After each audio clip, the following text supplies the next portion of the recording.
welcome back to the Bring Your Own Book Club, the only book club where everyone reads what they want all the time. I'm here with my guest today, Elizabeth Baptista, and this week we will be talking about the books we've read most recently. I have read The Invisible Life of Addie LaRue by V.E. Schwab. And Elizabeth, what have you read? Well, most recently, I guess I read Curves for Days, Hmm. which was an accident, sort of. It's a romance novel about, I guess, a woman who moves to some small town in one of the Carolinas. One of them. And it looks like it's part of a series because it's listed as like number one. What drew me to it is the series is called Big Love from Galway, so I thought it was going to be in Ireland, That's and what I would assume. it is not. Well, that is false advertising. I mean, it's not if you read the blurb, I guess, which But you didn't. I did not know. Well, what does the blurb say? Something about like I think it says something about like she gets money from some old dude who Mm. dies and has a lottery ticket. Oh. And so she ends up driving, looking for a new place to live, and then buys this house there in this small town. And this contractor is always like frowning at her or something. And I mean, it turned out actually, I thought it was pretty good Good. ultimately. Although inevitably there was a lot of, not talking that led to, you know, Other things. it led to issues because when you Hmm. don't talk or communicate clearly, then problems happen.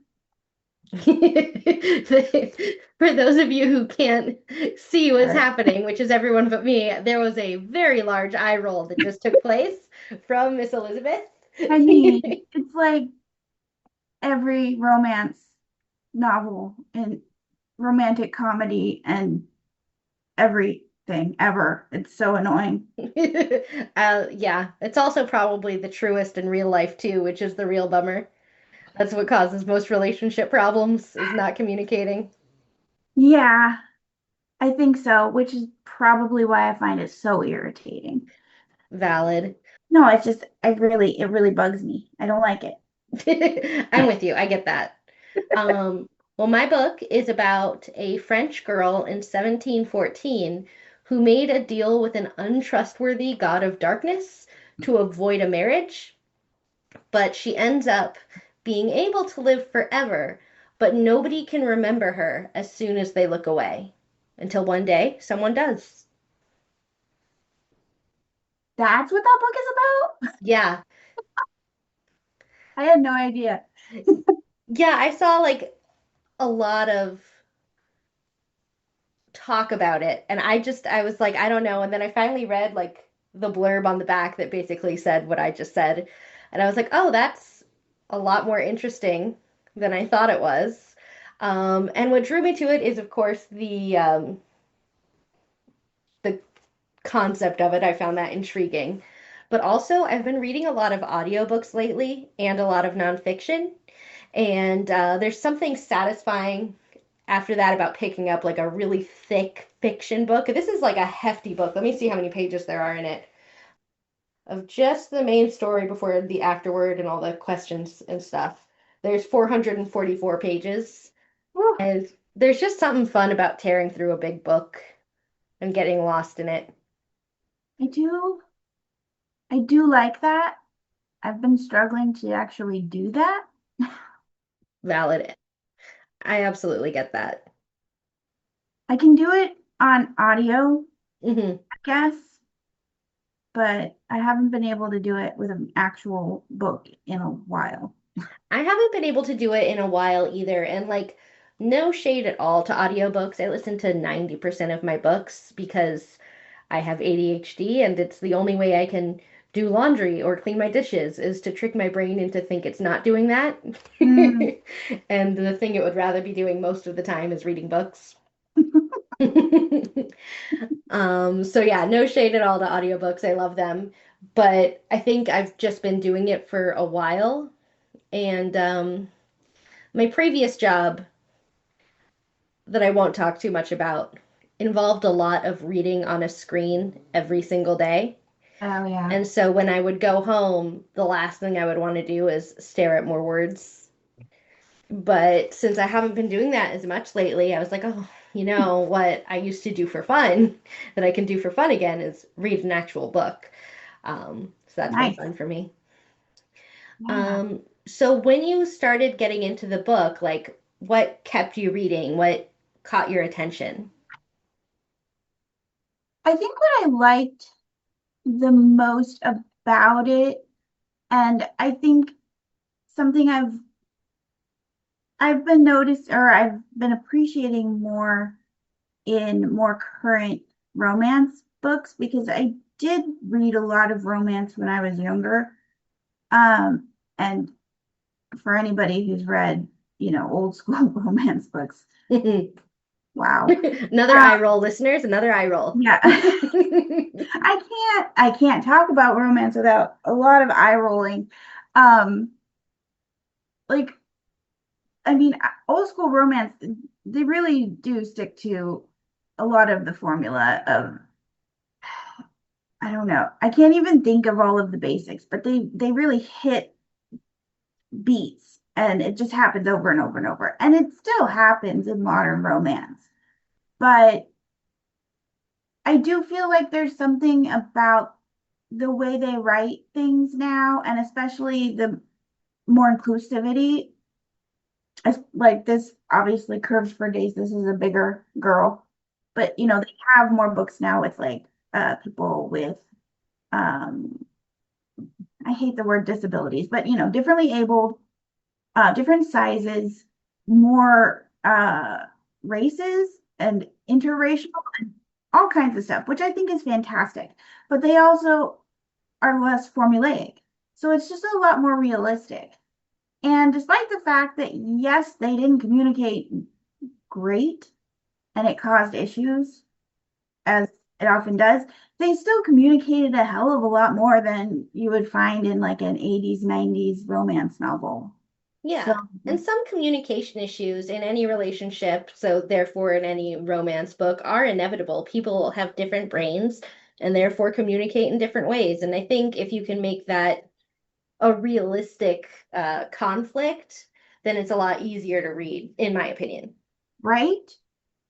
And I think that like the ultimate like issue for them that was resolved because it had a happily ever after, because otherwise it wouldn't be a romance novel, is really just a result of a different perspective on life due to, different life experiences. Yeah, And the ability for people to understand that and the emotional intelligence for people to understand that, which is also a product of newer romantic books as well, because that didn't really happen in the 80s and 90s either, because men were men and women were women, and usually they didn't even talk to each other, so they were in love with each other and they didn't know each other. um and so I think that when they write a story where they actually fully flesh out the characters and they have a relationship where they actually talk to each other and get to know each other and they're friends who can communicate, and the plot isn't relying on some really stupid conflict, ultimately, then even if it's a little silly, I end up liking it. It's not going to be like my favorite book ever, but it'll be that's fun to okay. We read. don't judge any genres here. Everyone is free to read what they like. If your favorite book to read is manuals on fishing, like I don't care. I just care about what makes it interesting to you. Which brings me to my next question. Um, so do you read a lot of romance? I have been for like the last I'm not even sure how long it's been at this point. I like burned out a few years ago, and ever since that happened, it's kind of been what I've sort of been reading. Um, there's a lot of DNFing in there though. I get irritated really fast with romance. So I'll start it and then I'll be like, oh no, I'm not. My mom always says that's a sign of maturity is being able to say, I don't want to finish this book. I'm not getting graded on it. I have better things to do with my time. You know, I appreciate that perspective and I will take that in because, life is short ultimately. And I used to be very like, I have to finish this book because I started it. hmm And I'm like, but why? I do finish personally most of the books I read, but there are definitely some that I don't. And most of the time, I only finish them because I'm like reasonably sure I'm going to enjoy it in the first place. Like, I don't know why. Like, I'm the same way with music and movies and stuff, Mhm. where I need to know enough about it to feel like it's going to be worth my time. That makes And sense. yeah, and then I'll go into it. But I really admire people who are like, maybe this will be interesting, and then they'll just go in and start reading it. I think that's a really valuable, open-hearted way to approach things. I I feel like I used to do that, and now You used to do which one? I used to just like go in there blind and be like, we'll see. And now I don't know, I feel old and like I don't have time for this. Um, and my brain is so tired. I feel like a lot of time I'm gonna run out of the energy too fast. I'm like, no. And you know, even I sometimes I've just started a thing and I'm really on the fence about it. And I'll just go in to read reviews and I look for the ones that have the spoiler tags and I read those. And then I'm like, if it's doing what I'm afraid it's gonna do, then I'm like, yeah, I'm not doing this. I'm done. Yeah, So I think that's a wise call. There's a site, an app that I'm sure you heard of. Even if you haven't, it's going to be useful for listeners of the podcast. It's called Does the Dog Die? my partner uses that for movies. Yeah, they do it for like everything now. And as scary as that name is for listeners who might not have ever heard of this, it's a really useful tool. It has like a list of, whatever your trigger is. And for most people, the thing that they just don't want to read is something or watch or whatever is if a dog dies in something, they're just not going to want to watch that. That's escapism. Yeah. So, I usually filter out things that involve child death because I just can't. Yeah. I recently read a book about the plague where I knew that was not gonna be possible, so I went in bracing for it.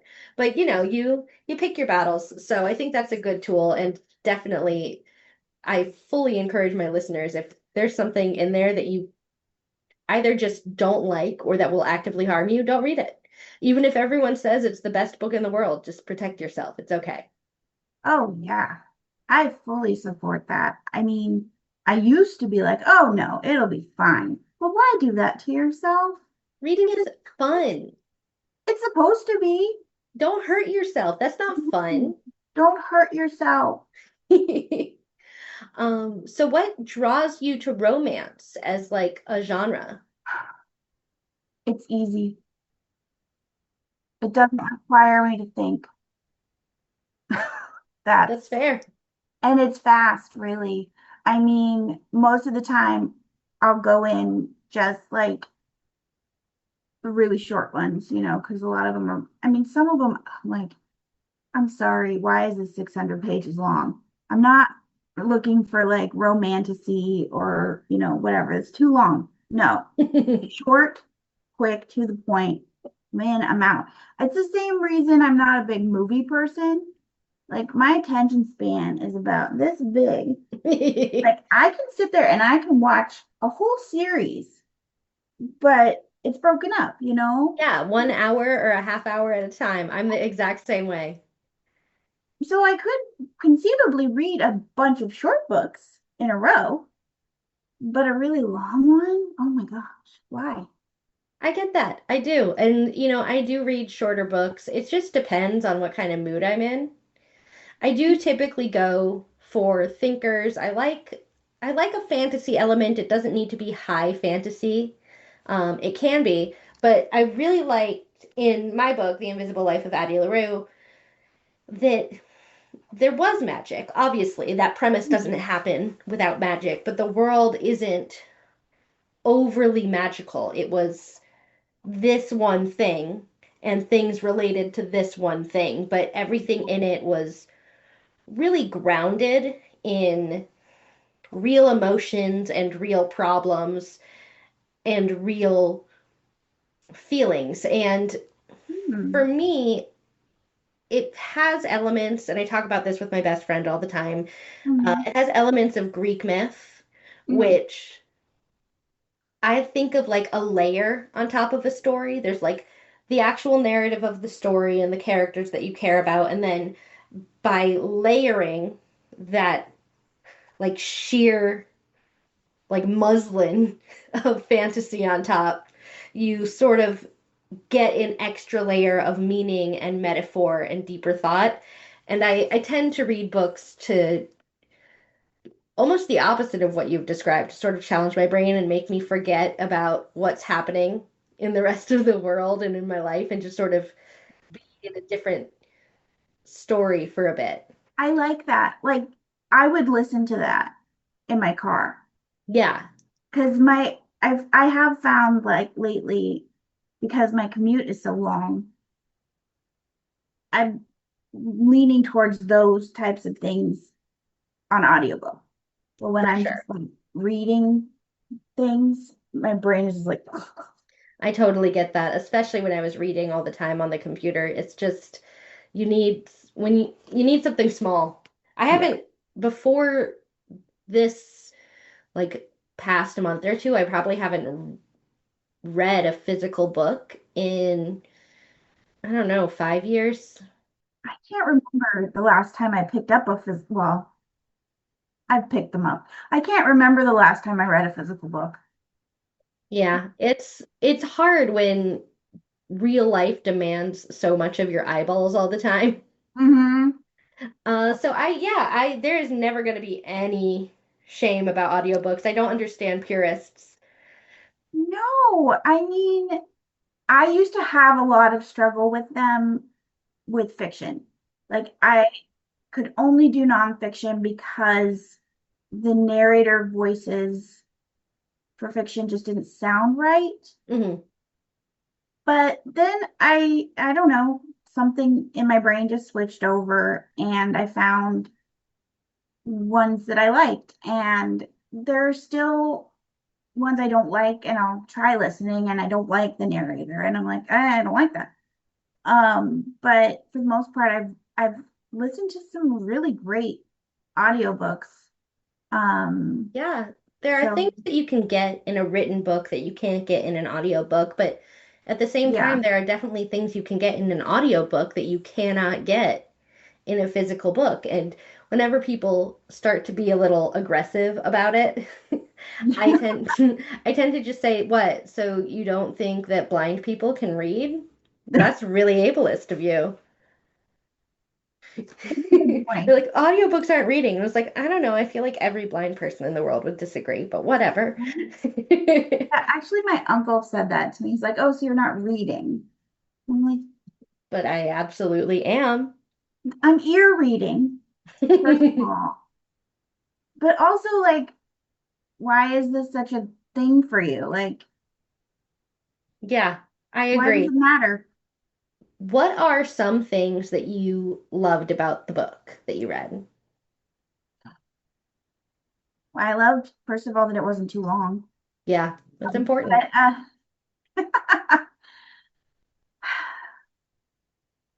you know, honestly, there wasn't anything I loved about this book. Liked. It's just, Loved might be a strong word. Liked. Things that you enjoyed. I liked that the I liked that it was a dual perspective. Okay. That's one of the things. Like, I cannot, first of all, third person dual perspective. I do not like first person. It drives me up a wall. I also don't like, and I really don't understand um second person. Like, I mean, I understand it. Like, it doesn't confuse me.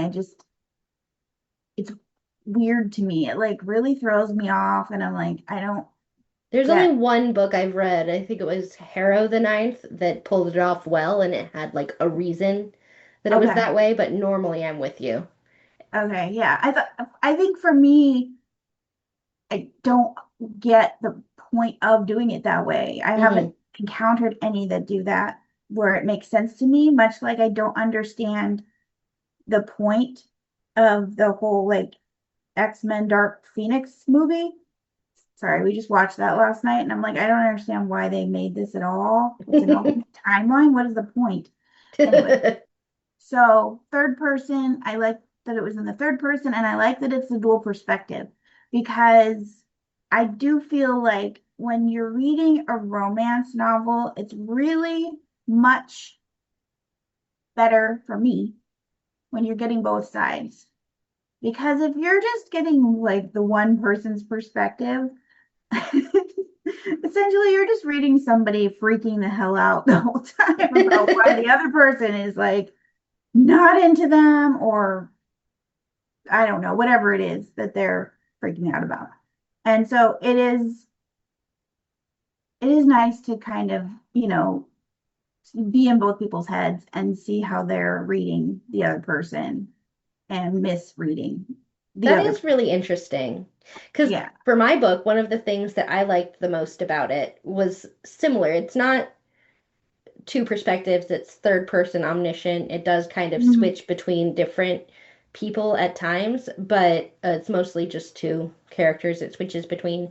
But what you're talking about and what I liked about my book are very similar because one of the things that drives me up a wall with fiction, and that's why I took a little detour into nonfiction for a while because I was annoyed.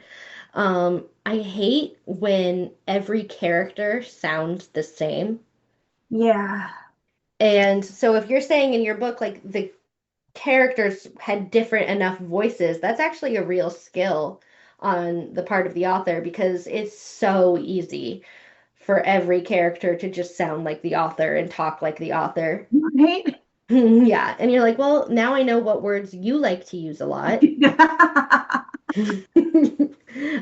So yeah, I really in this book, I would say there are maybe three extremely distinct different characters and then lots of other little side characters that come off, and they're all so different and fully formed and Okay. rich.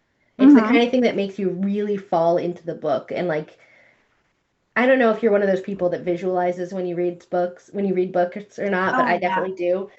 And the way this was written was so expansive, I could like close my eyes and picture all the characters in the room around me, like as the scene was Hmm. happening. It was really nice.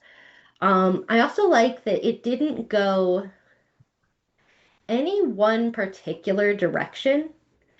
Like there are many tropes it could have fallen into, and it Okay. touched on all of them without being, what's the word?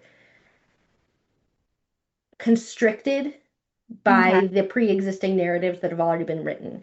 So there Okay. was some Faust, there was some Orpheus and Eurydice, and there was some Hades and Persephone. And there was like also inner thoughts of the muses a little bit that came in.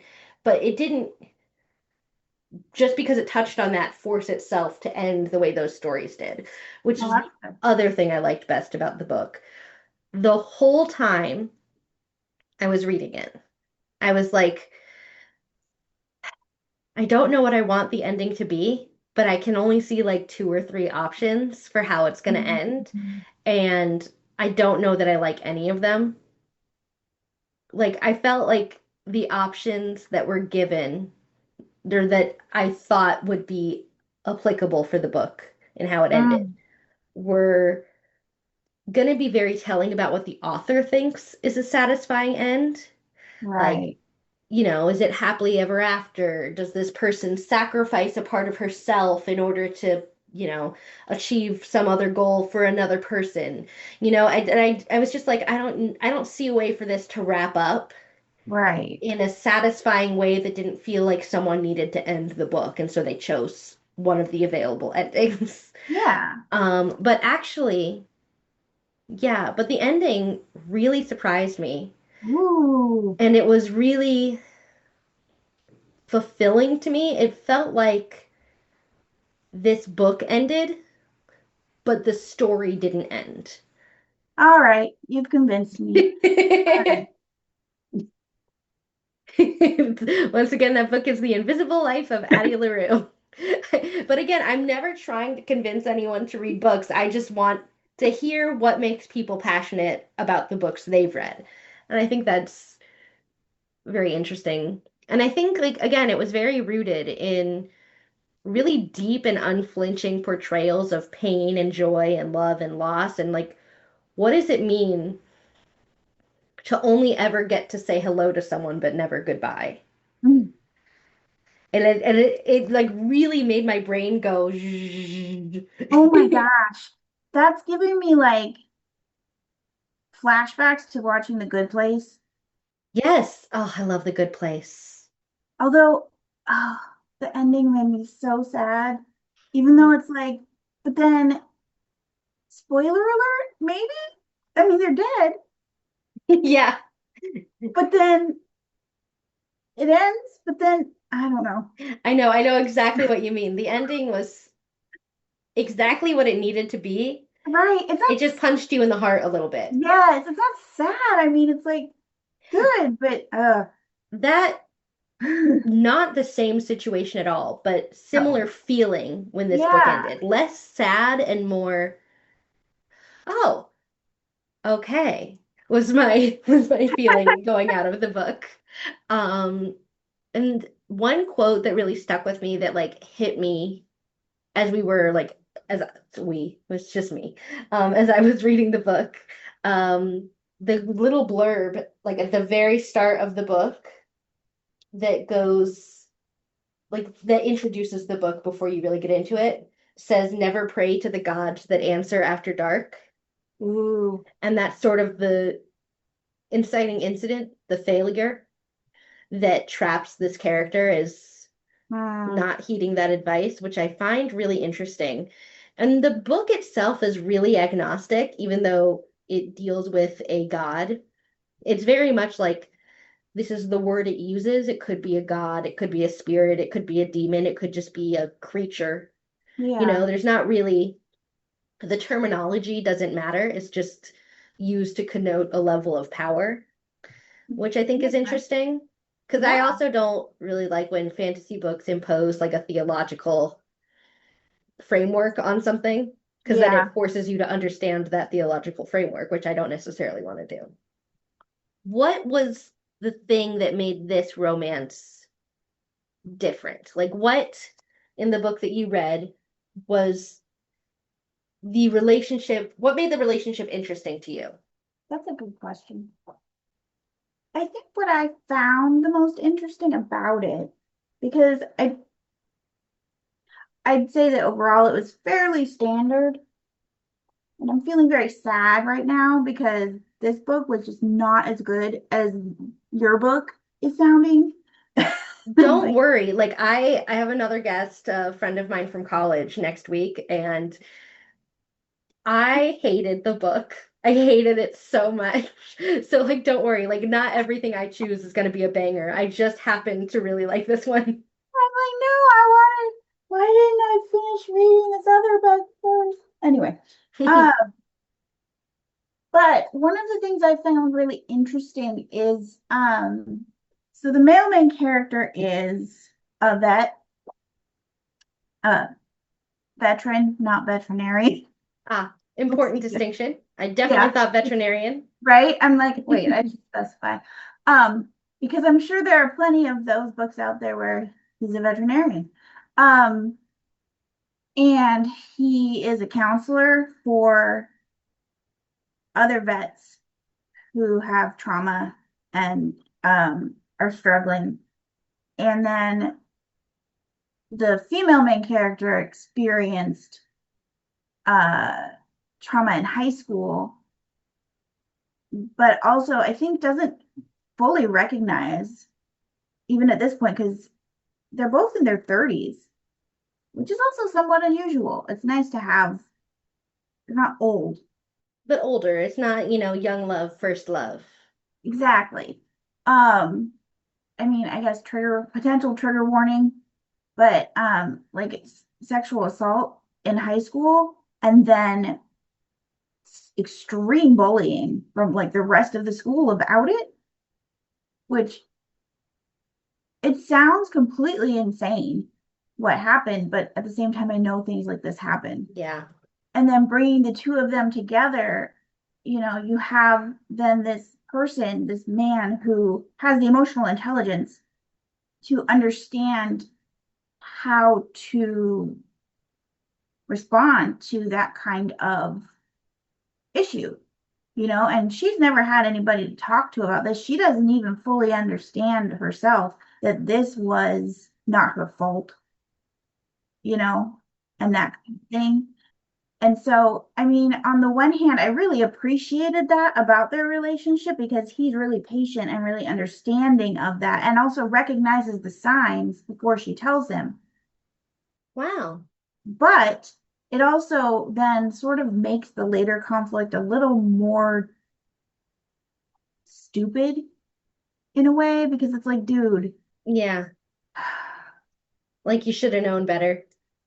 it's like, yeah, you knew these things had happened to her, and you have some insight then into her frame of mind, but perhaps did not connect the dots enough to how much that would lead her to isolate herself the rest of her life, I guess. So, I mean, I did appreciate that because you having a couple, that are a little older, even though she's very inexperienced, in her 30s, it's a more mature level of relationship to a certain extent. And having a man who has that emotional intelligence to, again, a certain extent, because he's still in that mode of like protector. And if he can't help her, then what is his purpose in this relationship? Which, Hmm. and again, they resolved that, thank goodness. But it just, I do appreciate the older relationships. I do feel drawn more to those than the younger relationship books because those, oh my gosh, I Another can't. eye roll for those who are counting. Yes, I can't. I mean, I can't do anything labeled young adult. I just, if it says anything anywhere in a blurb, I'm like, no, I won't watch it. I won't read it. I can't deal. So yeah, that would be my favorite aspect of their relationship, and the fact that once they finally started talking again, they were able to talk through the things Yeah, and that be able sounds to. wise. And I think there Yeah. is we've all heard of women written by men, right? Like the Oh yeah. just nonsense that they think women's bodies are and the way they Oh think my women gosh. think. But there is Oh. a smaller danger of men written by women where they're perfect and empathetic and never say anything wrong. And that's not really a fair thing No. to put on men. I think anyone in any relationship, regardless of gender, regardless of where they are on the binary, they're going to be a little dumb sometimes. Yeah. That's just how relationships are. I'm a little dumb sometimes. I'm a little dumb a lot of the time. Mostly confused, I think. Yeah. Yeah. So yeah, I think that's a really good thing. Yeah. So for those who didn't pick it up the first time, please repeat the name of the book and who wrote it. I'm like, I forgot the name already. Okay. So it's called Curves for Days, apparently the first in a series or something by Laura Moher. Moher. Moher, and it does not take place in Ireland, for the record. Understood. And that's important because the title would make you think otherwise. There are no kilts. No kilts. Is that an Irish That thing would or be a Scottish Scotland. thing? Yeah. Yeah. Scotland has to keep it, you know, I understand. The Celtic region. it's Um, nowhere in the UK, okay. but it was still not bad. Okay. Good. And so what would you rate it out of 10 Ooh, out and of why? 10. Oh, throw in a little thing in there. Change the good. Um, let's see. Okay, so on Goodreads, I gave it 3 out of 5. So out of 10, I would probably give it like a 7, 7, 8. It was pretty decent overall as romance novels go, and ultimately a healthy relationship, I would say. Yeah, there's a lot of good stuff in there. I liked it, and some really good female friendships, and that's important. Ooh, love a good female friendship. Very Live good. for Yeah. And those. decent male friendships too, like really, really healthy. So important, I actually, know, I incredibly like that a lot. important. So yeah, I thought it was very good. Now I'm talking about it more. Maybe I Well, should. that's what this is about. It's like you liked it for a reason, and it's so easy to like nitpick all the things that you didn't like. But Right? you read it, you finished it, there's something you liked about it. Right? It's also so easy for me to be like, just kind of like forget about it. I'm like, it's just another romance book that I've like read through really quickly and now it's over and I'm gonna go read like a more important book about like neurodivergence and whatnot. But no, yeah, it was a good book. I That's mean, I good. still think yours sounds better to me, but it was a I good. really enjoyed it, but I'm not gonna come with a winner every week, I promise. But for those who want to know about my book, once again, that name is The Invisible Life of Addie LaRue by V.E. Schwab. And I would give it a solid 9 out of 10. Um, I mean, I loved it for all the reasons I said and more. I think this is my biggest complaint about a book like this, where everything is so fleshed out and so interesting, and the authors clearly thought everything through. Hmm. I needed a better explanation of the goals of the evil spirit God thing. So, Mm. because it's Faust and because, it's a bargain, it's clearly, this is not really a spoiler. It's a deal for her soul. And he needs the souls for some reason. I get this sense he consumes them in some way, Hmm. but I wish I knew what he needed them for, what his goal was with them, a little bit more about the importance of why those souls matter to him. Yeah, because otherwise, what's the point? Yeah, and there were certainly moments where I was like, dude, it's been, a few hundred years, maybe let her have her soul. Like, what's the point of this? Right. But I don't get the sense that there wasn't a reason. Okay. I get the sense that there was one and it's just not explored within the book. And like I said, when this book ended, it felt like that particular part of the story ended, but the story itself, like in this larger world, continued. Hmm. So, but it was just enough of a missing piece for me that I couldn't give it a 10 out of 10. Mm. Um, Yeah. but if you want real human emotion, if you want a little bit of extra oomph in a story, really well-rounded, distinct character voices and genuine situations that you would be in a more heightened world, I would recommend this book. And then for every podcast, we close out with one last question. What are you reading next? Next or currently? Currently also works. Because I am currently reading 2 books. Yeah, I love it. I'm a big two books at once person. Um, I am ear reading um How to Solve Your Own Murder which is by Kristen Perrin. Okay. And so far, I am enjoying it. I started it ages ago and then got it back from the library and picked up from where I was. And I haven't lost anything because I remember it. So I like it a lot. And it's like British. I almost said Southern. It's British. It's British and it's like it's mainly focused on like this young woman and it's her great aunt who is murdered. And she had, as a teenager, I think, she had gone to some like local country fair and had her fortune read. And her fortune had said something like it was very cryptic, but ultimately had predicted her murder. And she had spent the rest of her life trying to figure it out. And now she has been, she's like really old when she dies, but Hmm. now her great niece is trying to figure out who or what has happened. Interesting. I'm Very still interesting. pretty much at the beginning, so that's all I have. And then I'm almost finished eye reading to say that.